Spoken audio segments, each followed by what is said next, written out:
Universal Citizens Forks News. The number of Americans filing new claims for unemployment benefits increased more than expected last week, suggesting that labor market conditions continued to ease, which could help the Federal Reserve's fight against inflation. Initial claims for state unemployment benefits rose 13,000 to a seasonally adjusted 231,000 for the week ended November 11th. The Labor Department said on Thursday. Economists polled by Reuters had forecast 220,000 claims for the latest week. The labor market is cooling as higher interest rates curb demand. Job growth slowed in October and the unemployment rate climbed to 3.9%.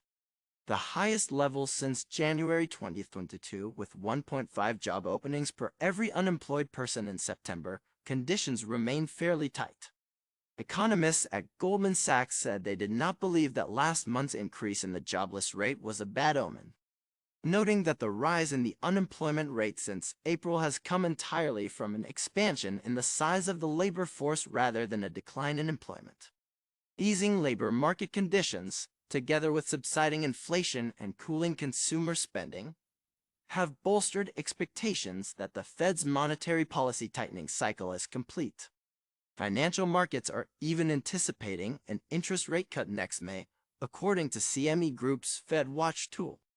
Since March 2022, the Fed has hiked its policy rate by 525 basis points to the current 5.25%-5.5% range.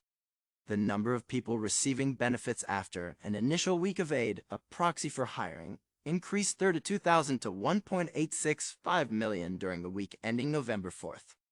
The claims report showed the so-called continuing claims have increased since September.